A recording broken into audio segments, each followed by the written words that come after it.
Sir మీ పేరు? కోటేశ్వరరావు కర్ణ. సరే చంద్రబాబు నాయుడు గారు గెలిచారు కదా, ఎలా ఉండబోతుంది అనుకుంటున్నారు ప్రభుత్వం? బ్రహ్మాండంగా ఉండబోతుంది. అభివృద్ధి కూడా నెంబర్ 1. పిల్లలకు ఉద్యోగాలు వస్తాయి. నెంబర్ 1గా ఉంటుంది. అది ఇప్పుడు అన్నా క్యాంటీన్లు స్టార్ట్ చేశారు కదా, వాటి వల్ల యూజ్ ఉందంటారా? ఉంది. లాభం ఉంది. ప్రతి వాళ్ళు ఇవాళ పేదవాడికి బాగా ఉపయోగపడుతుంది. ఎక్కడి నుంచో ఇక్కడికి పనికి వస్తారు. వాళ్ళు ఇంటికి వెళ్ళాక 5 రూపాయలు పెడితే కడుపు నిండా అన్నం పెడుతున్నాడు. ఇంకేం కావాలి?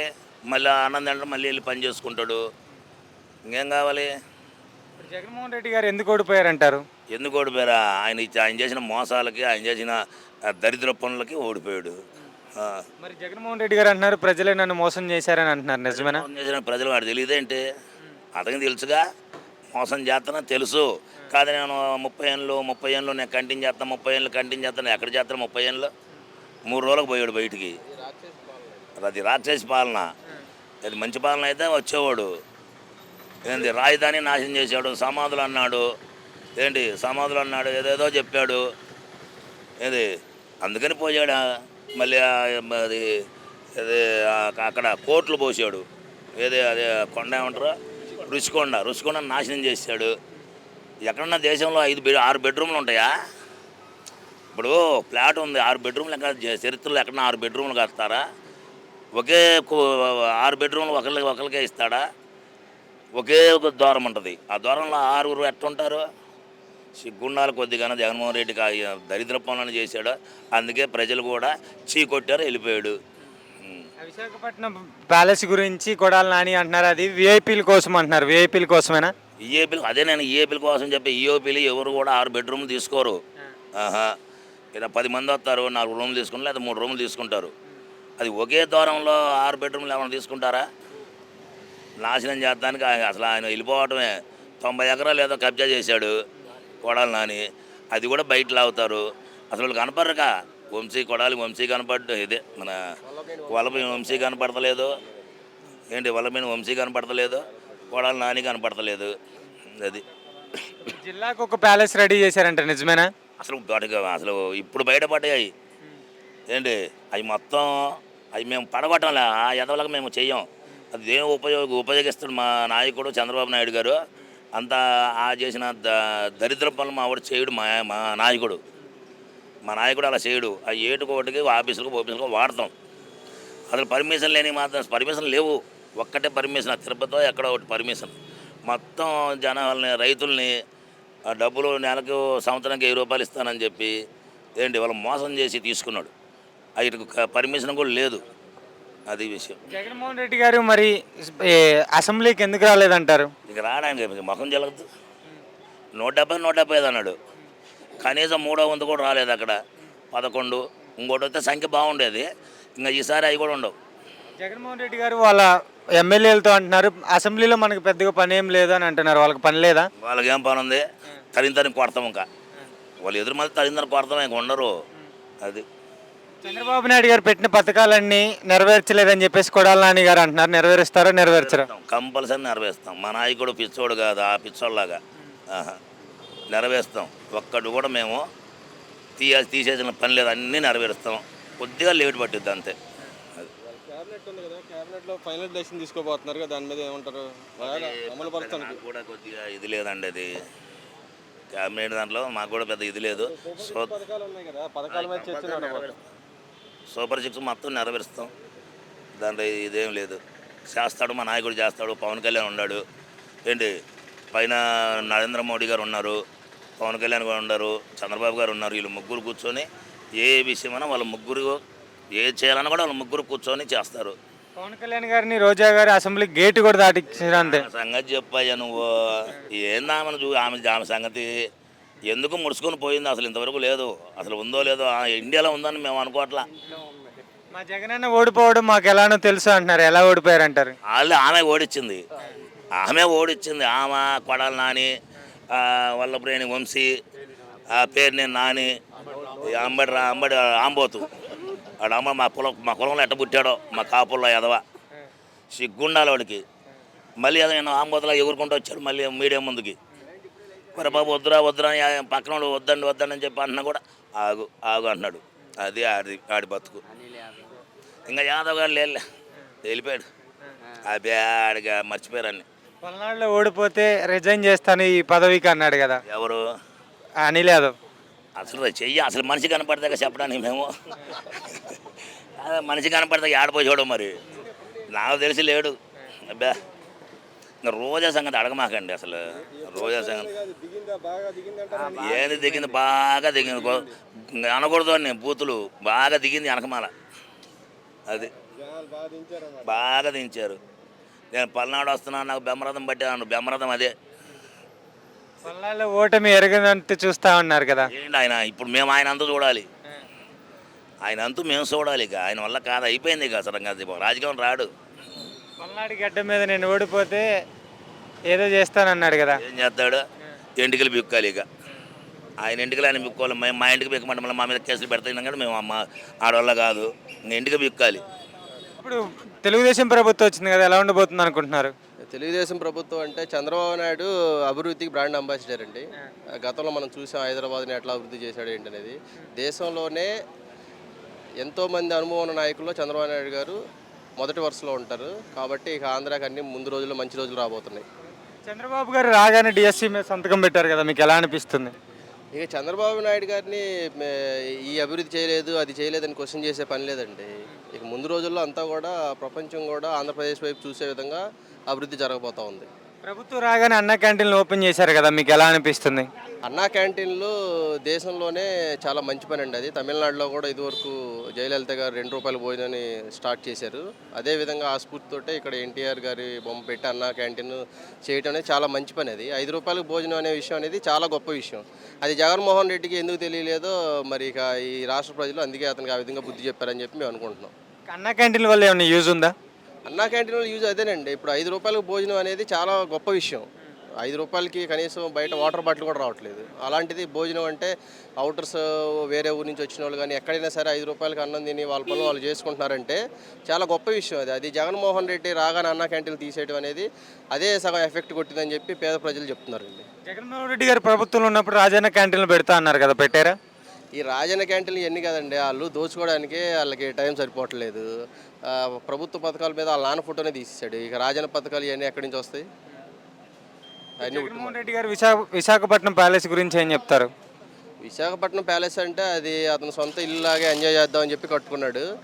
ప్రభుత్వం మారిపోయేసరికి మేము ప్రధానమంత్రి కోసం కట్టాము, అది ప్రభుత్వ భవనం అని చెప్పి సాకులు చెప్తున్నారు. అది అతను సొంతంగా విలాసవంతమైన భవనం, అతను ఎంజాయ్ చేయడానికి కట్టుకున్నాడు. అది అంత కాస్ట్లీ భవనం. దాంట్లో ఫర్నిచర్ కొన్ని కోట్లు చేసే వస్తువులు ఉన్నాయని చెప్పేసి అంటున్నారు, అది నిజమా? అంతేగా నిన్న మీడియా గంటా శ్రీనివాసరావు గారు అంతా చూపించారు కదా. అది ప్రభుత్వ ధనాన్ని అసలు ఎక్కడ రాజధానిని పట్టించుకోకుండా కొన్ని వేల కోట్లు రాజధాని చంద్రబాబు నాయుడు ఖర్చు పెడితే దాన్ని పట్టించుకోకుండా వైజాగ్ వెళ్ళిపోయి అక్కడంతా ఆ లిస్ట్ వచ్చినట్టు చేశారు. రాజధాని నాశనం చేశాడు జగన్మోహన్ రెడ్డి. ఫర్నిచర్ కాస్ట్ ఎంతో చెప్పండి, ముష్టేస్తామని చెప్పేసి కొడాలి నాని గారు అంటున్నారు కదా. ఇప్పుడు అతని సొమ్ము కాదు, అది ప్రజల సొమ్ము. అతను ముష్టేసేదే ఉంది. ప్రజల సొమ్ము దెంగి దాపెట్టుకున్న వాళ్ళు ముష్టేసేదే ఉంది. ఆ ముష్టి కోసమే కదా ఇప్పుడు జనాలు అడిగేది. మీరు ఆ ముష్టి రూపాయలు కూడా తీసుకొని ఇంట్లో పెట్టుకొని మళ్ళీ ఎవరికి ముష్టేస్తారు? మీరు జనాల సొమ్ము ముష్టి రూపంలో మీరు ఇంట్లో పెట్టుకున్నారు. లాస్ట్ టైం కోడెల శివప్రసాద్ గారిని అలాంటి నింద చేసి ఆయన తలవంపులు తీసుకొచ్చారు. ఇప్పుడు జగన్మోహన్ రెడ్డి అంతకంటే దారుణంగా ఫర్నిచర్లు, బల్లాలు, కుర్చీలు తీసుకుని ఇంట్లో పెట్టుకున్నాడంటే అంతకంటే సన్నాసి ముఖ్యమంత్రి ఈ ఆంధ్రప్రదేశ్ మళ్ళీ చూడబోదు అట్లాంటి వాడిని. ఇప్పుడు జగన్మోహన్ రెడ్డి గారు మళ్ళా ఎలక్షన్లో మేమే పోటీ చేసినట్టు పార్టికల్ అన్నీ నెరవేర్చే వాళ్ళం, బటన్ నొక్కే వాళ్ళం అన్నారు. మరి చంద్రబాబు గారు ఏం చేయలేరు అని అంటున్నారు, నిజమేనా? అంతే. ఇక ముందు రోజుల్లో మీరు భారతదేశంలో ఆంధ్రప్రదేశ్ని మంచి పొజిషన్లో చూడబోతున్నారు, అందులో నో డౌట్. చంద్రబాబు గారు పెట్టిన మేనిఫెస్టోలని రిలీజ్ చేస్తారని నమ్ముతున్నారా? 100% అండి. ఇప్పుడు ప్రభుత్వం వచ్చింది కదా, తెలుగుదేశం ప్రభుత్వం, మీకు ఎలా ఉండిద్ది అనుకుంటున్నారు? అభివృద్ధి పడిద్ది. పిల్లలకు కూడా 4000 పెన్షన్ అన్నాడు. దానికి మేము గద్దె మోహన్ రావుకి తూర్పులు కంచుకోట మేము ఎటైనా తిరని ఏ పథకం ఉంటే ఆ పథకం ఓడుకుంటాం. ఇప్పుడు ఈయనంటే మాకు మా ఫేమస్ అసలు మా ఇంట్లో మనిషి. నేను అత్తిలసీనాల అమ్మని. అత్తిలసీనాల అమ్మ అంటే టీవీలోకి కూడా వెళ్దాం నేను చెప్తున్నాను. కాకపోతే ఈ అభివృద్ధి రాజులేంది రాజార్హం లేదు, మాకు రాజధానం లేదు. మా పిల్లలంటే ఇప్పుడు తాపిపోలే చేస్తాం. ఆ పనులు ఇసుకలు లేవు. ఇసుకలు లేక వాళ్ళ ఇంటికాడ ₹1000 వాళ్ళు ఉండిపోతున్నారు. 200కి ఏ పనికి వెళ్తే మా ఆడవాళ్ళు అవుతుంది అని చేతను అందరూ మాట అయితే అటు ఆడారు, తిన్నారు, వేసారు ఈ టోట్లు. అమ్మ జగన్ కూడా ఇన్ని పథకాలు పెట్టారు కదా. పెట్టాడు కానీ ఏం కోసం అవ్వా అవ్వా అబ్బా అని ఆటో వాళ్ళకి ఎందుకు ఇవ్వాలి, 40 సంవత్సరాల వాళ్ళకి ఎందుకు ఇవ్వాలి? అవి లేదు ఆయనకి. అభివృద్ధి వాళ్ళ నాన్న చేశాడు. ఆ తర్వాత మేము ఈ పెరుగుతులో తెలుగుదేశం వచ్చాక ఈ రోడ్లో తిరుగుతాం. చిన్నంతలంటే 6 వరకు భయం. నాకు 50 సంవత్సరాల సర్వీసు. నేను ఒక్కదాన్ని ఈ సేలో ఉంటా. ఇదంతా నా యాండ్ వల్లే ఉంది. అంచేతనే ఇప్పుడు వాళ్ళు 11 సంవత్సరాలు అయింది. 4 కోట్లు ఇచ్చారు. ఇది కొన్నారు 40 సెంట్లు 10 లక్షలు చేసి. ఇప్పుడు అభివృద్ధి లేనిది ఏం చేస్తారు? వాళ్ళు అమెరికాలో ఉన్నవాళ్ళు కమ్మూరు కొన్నారు. ఈరోజు 3 సార్లు ఇప్పుడు 6 నెలలు కానించి వాళ్ళు కూడా కమ్మూరు. మరి జగను ఆవేళ ఈయన మరి చంద్రబాబు నాయుడిని ఆ రకంగా ఓడిచ్చి ఆయన ఏడుస్తాడు. ఇట్లా ఏడుత్తప్పుడు ఎంత అంతో పులి అల్లుడే కదా. నేను అత్తిలరావు నా లావిడంటే వీళ్ళందరూ జడుస్తారు. అలాగా ఎన్టీ రామారావు అల్లుడంటే ఆయన కూడా జడాలి కదా. ఆ బిడ్డ కూడా వాళ్ళ బిడ్డ కదా. ఆ ముసురు ఈయనకి తగిలింది. మరి ఇప్పుడు చంద్రబాబు నాయుడు గారు జగన్మోహన్ రెడ్డిని జైలుకి పంపిస్తారా? పంపిస్తాడు. వాళ్ళకి కచ్చా. నన్ను కూడా ఎవడైనా ఏదైనా అన్నాడు అనుకో, ఆడంతా నాకు 3 కొడుకులు అవసరం నాన్న ఒక్కదాన్ని నేనాన్ని పంపిస్తా. అది నాకు కచ్చా. ఆయన కూడా అదే కచ్చా. జగన్మోహన్ రెడ్డి గారు పథకాలు మొత్తం ఇంటికే తీసుకొచ్చారు కదా. ఎందుకమ్మా పథకాలు? రాజధాని లేనిది ఏం పథకం? రాజధాని ఉంటే రేపు పిల్లలు కూడా భవిష్యత్తు ఉంటుంది కదా. ఇసుక లేదు. నాకు 3 పిల్లలు తాపి పనే. ఇసుక లేదమ్మా అంటాను. ఏం చేస్తాం? ఆడవాళ్ళు ఏ పాస్పెన్కి వెళ్తాం? నేను పేడ చేశాను, పిడకలు చేశాను, కూరగాయలు అమ్మాను, ఇప్పుడుగా నిమ్మకాయలు అమ్ముతున్నాను, ములక్కాయలు అమ్ముతున్నాను. వాళ్ళు 3 కుటుంబాన్ని నేను పోషిస్తాను తాపి పనులు లేక. అప్పుడు అది లేదే. మరి చంద్రబాబు గారు 3 సిలిండర్లు ఇస్తా అన్నాడు కదా, ఇస్తాడని నమ్ముతున్నావా? ఇస్తాడని నా పేరు మా ఆయన పేరు ఉండేది, నా పేరు మార్చుకున్నాను నిన్న. ఇస్తాడా? ఇస్తాడు. ఇవ్వనప్పుడు వెళ్తాం. వస్తుంది ఈ నెలే. వాళ్ళ ఇస్తారు ఈ నెల. ఇస్తారని నమ్ముతున్నారా? నమ్ముతున్నాం. ఇస్తే 5 సంవత్సరాలు ఆయన ఉండేది. కాదు ఇంకొకరు ఆ వేళ మాకు మా పవన్ కళ్యాణ్ మా తూర్పు నైవేద్యం. మా తూర్పు వాళ్ళం అంటే కొంచుకోట. పవన్ కళ్యాణ్ మాకు చేస్తాడు. మా మనిషి ఉన్నాడు. మా మనిషి అంటే మాకు గర్వమే. మేము ఎక్కడి నుంచో వచ్చాం, శ్రీకాకుళం జిల్లా నుంచి వచ్చాం. ఇప్పుడు అన్నాడు మా మోససేతు నీళ్ళు మీరు తాగుతారు అన్నారు. మోససేతు నీళ్ళు మేము తాలా. మేము వచ్చాక విజయవాడ పెరిగింది. మేము వచ్చాక విజయవాడ అభివృద్ధి అయింది. అంతకుముందు 5ంటికి సినిమా నుంచి వచ్చేవారు కాదు, ఎంట పెట్టేవారు. ఎవరో కాదు, పావులు గారు శంకర్ అంటే చచ్చిపోయాడు అనుకో, ఉన్నాడు అనుకో, ఉన్నా రౌడీతనమే కదా. నేను ఎరుగుదును. మా మంచాలకని దూరేవారు. ఇటు బాత్రూమ్లకి అయితే మా వాళ్ళు ఎంట పెట్టేవారు. మా ఆయన వీళ్ళందరికీ గమలతో మంచి పెన్షిప్ అన్నీ ఉండేవి. ఆయనకి ఆస్తి అయితే సంపాదించలేదు, మాకు సంపాదించాడు. అని చేతన మాకు తెలుగుదేశం రావాలి, మళ్ళా అభివృద్ధి అవుద్ది. జగన్ చేస్తున్నాడు పని కానీ ఇసుక లేదు, లేబర్ పని లేదు, తాపీ వాళ్ళకి లేదు, రంగుల వాళ్ళకి లేదు, పెయింటింగ్ వాళ్ళకి లేదు, వడ్రింగ్ వాళ్ళకి లేదు, సెంటరింగ్ వాళ్ళకి లేదు. ఉద్యోగస్తుడు అందరూ పావలా వాట, 30 వాట లేబర్ ఎట్ట బతుకుతాం అని సరే, ఇప్పుడు తెలుగుదేశం ప్రభుత్వం వచ్చింది కదా, ఎలా పని చేస్తారని అనుకుంటున్నారు? బాగా చేస్తారని చెప్పేసి అందరూ అనుకుంటున్నారు. పబ్లిక్ మ్యాండేట్ పెట్టి మీరు అర్థం చేసుకోవాలి. అంత మ్యాండేట్ ఇచ్చారంటే అదే చంద్రబాబు నాయుడు గారి మీద నమ్మకం. బహుతరాలు ఆలోచించే వ్యక్తి చంద్రబాబు నాయుడు గారు. ఫ్యూచర్ ఆలోచించుకున్న వ్యక్తి కూడా చంద్రబాబు నాయుడు. ఫ్యూచర్లో ఏం జరిగినా సరే ముందు చూపుగా ఆలోచించుకునే వ్యక్తి చంద్రబాబు నాయుడు గారు. జగన్మోహన్ రెడ్డి గారు అసలు ఎందుకు ఓడిపోయారంటారు? వాడిని చేసిన తప్పులు ప్రభుత్వం. జగన్మోహన్ రెడ్డి గారు అంటున్నారు, మేము ప్రజలకి చాలా చేశాము కానీ మమ్మల్ని ప్రజలు మోసం చేశారు అని అంటున్నారు. మీరు మోసం చేశారా? మరి చేస్తే ఎందుకు ఆ మ్యాండేట్ ఇస్తారు? చూశారు కదా. ఇప్పుడు విశాఖపట్నం ప్యాలెస్ ప్రజల డబ్బుతోనే కట్టారని చెప్పేసి అంటున్నారు. నిజమైన ప్రజల డబ్బేనాది? కాదా? వాస్తవం, 100% వాస్తవం. మళ్ళీ మరి ప్రజల డబ్బు మేము ముష్టి ఇసిరేస్తాం ఎంతో చెప్పండి అంటున్నాడు కొడాలి నాని. ఆడు ఏదో మాట్లాడతాడు, ఓడిపోయిన దాని మీద ఏదో మాట్లాడతారు, ఆరోపణ ఏదో మాట్లాడతాడు. అది కరెక్ట్ కాదు. అది టీడీపీ కార్యకర్తలు వైఎస్ జగన్మోహన్ రెడ్డి అధికారులను కానీ వైసీపీ కార్యకర్తలను కానీ టీడీపీ వాళ్ళు ప్రభుత్వం రాగానే కొట్టారు మమ్మల్ని చంపేయడానికి అని చెప్పేసి అంటున్నారు. నిజమేనా? కొట్టారా?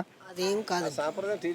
అలాంటిది సంస్కృతి తెలుగుదేశం పార్టీది కాదండి. వాళ్ళు ఏదో మాట్లాడుకుంటున్నారు అంతే తప్పించేసి ఆ సంస్కృతి అయితే టీడీపీలో లేదండి. రోజా గారు పవన్ కళ్యాణ్ గారిని అసెంబ్లీ గేటు కూడా దాటిచ్చామని చెప్పేసి అంటున్నారు. దానిపై మీ అభిప్రాయం ఏంటి? ఏదో చూసారు కదండి, ఇంకేంటి? చూసిన తర్వాత ఇంకేం మాట్లాడతా? ఆల్రెడీ మ్యాండేట్ వచ్చింది, ఇంకన్నీ అయిపోయి కదా, ఇంకేంటి? చంద్రబాబు గారి గురించి చెప్పాలంటే మీరు ఏం చెప్తారు? అదే భవిష్యత్తు రాబోయే తరం గురించి ఆలోచించే వ్యక్తి చంద్రబాబు నాయుడు గారు. భవిష్యత్తు పిల్లల భవిష్యత్తు కానీ ఇప్పుడు నిరుద్యోగులు కానీ అందరూ ఒక బాధ్యత అంటూ చంద్రబాబు నాయుడుకి ఉన్నది. ఇప్పుడు చంద్రబాబు గారు పెట్టిన పథకాలన్నీ నెరవేరుస్తారని మీరు నమ్ముతున్నారా? నమ్మకం ఉందండి. ఎందుకు అసలు ఆయన నమ్ముతున్నారు? ఆయన ఒక బ్రాండ్ అండి,